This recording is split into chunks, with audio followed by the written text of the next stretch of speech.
ನಮಸ್ಕಾರ ಸ್ನೇಹಿತರೆ.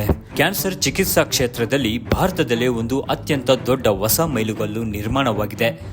ಬೆಂಗಳೂರಿನ ಯಲಹಂಕದಲ್ಲಿರುವ ಮಣಿಪಾಲ್ ಆಸ್ಪತ್ರೆ ಭಾರತದಲ್ಲೇ ಮೊದಲ ಬಾರಿಗೆ ಎಐ ಆಧಾರಿತ ಎಲೆಕ್ಟ್ರಾ ಇಒ ಎಂಬ ಅತ್ಯಾಧುನಿಕ ಕ್ಯಾನ್ಸರ್ ಚಿಕಿತ್ಸಾ ತಂತ್ರಜ್ಞಾನವನ್ನು ಅಳವಡಿಸಿಕೊಂಡಿದೆ.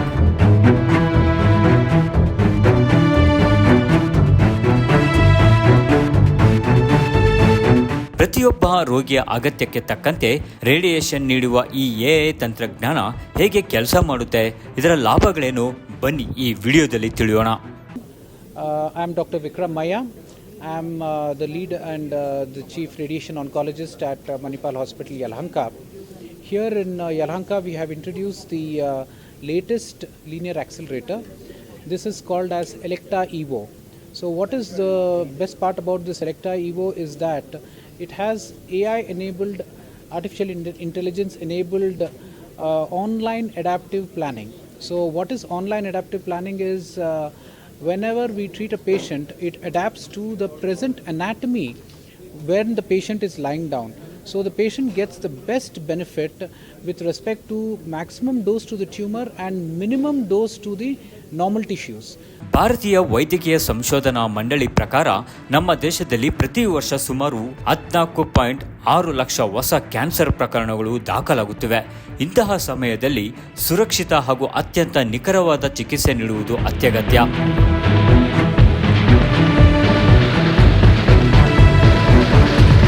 ಆದರೆ ಈ ಆನ್ಲೈನ್ ಅಡಾಪ್ಟಿವ್ ರೇಡಿಯೋಥೆರಪಿ ಮೂಲಕ ಚಿಕಿತ್ಸೆಯ ಸಮಯದಲ್ಲಿ ರೋಗಿಯ ದೇಹದಲ್ಲಾಗುವ ದಿನನಿತ್ಯದ ಬದಲಾವಣೆಗಳಿಗೆ ಅನುಗುಣವಾಗಿ ಈ ಎಐ ತಂತ್ರಜ್ಞಾನವು ರೇಡಿಯೇಷನ್ ಡೋಸ್ ಅನ್ನು ತಕ್ಷಣವೇ ಹೊಂದಾಣಿಕೆ ಮಾಡುತ್ತೆ.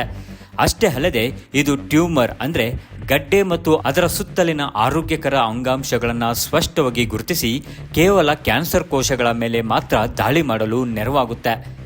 ಎಐ ನೆರವಿನಿಂದ ಅತ್ಯಂತ ವೇಗವಾಗಿ ಕಂಟೂರಿಂಗ್ ಮತ್ತು ನಿಖರ ಡೋಸ್ ಲೆಕ್ಕಾಚಾರ ಮಾಡಲು ವೈದ್ಯರಿಗೆ ಸಹಾಯವಾಗುತ್ತೆ. Started treating patients. Right now we are treating patients with the pelvic malignancies. Pelvic malignancies are rectal cancers, prostate cancers, bladder and bladder cancers and cervix cancers. Cervix cancers is the wombs. Mouth opening is called as the cervix and the endometrium.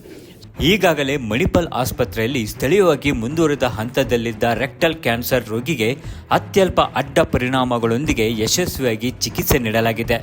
ಪ್ರಸ್ತುತ ಯಲಹಂಕದ ಮಣಿಪಾಲ್ ಆಸ್ಪತ್ರೆಯಲ್ಲಿ ಈ ತಂತ್ರಜ್ಞಾನವನ್ನು ಗರ್ಭಕಂಠದ cancer, rectal cancer, prostate cancer ಹೊಂದಿರುವ ರೋಗಿಗಳಿಗೆ ಯಶಸ್ವಿಯಾಗಿ ಬಳಸಲಾಗುತ್ತಿದೆ.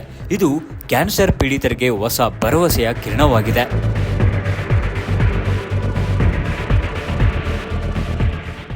ವೈದ್ಯಕೀಯ ಕ್ಷೇತ್ರದಲ್ಲಿ ಎಐ ತಂತ್ರಜ್ಞಾನದ ಈ ಬಳಕೆ ನಿಜಕ್ಕೂ ಶ್ಲಾಘನೀಯ. ಈ ಉಪಯುಕ್ತ ಮಾಹಿತಿಯನ್ನು ನಿಮ್ಮ ಸ್ನೇಹಿತರು ಮತ್ತು ಕುಟುಂಬದವರಿಗೂ ಹಂಚಿಕೊಳ್ಳಿ.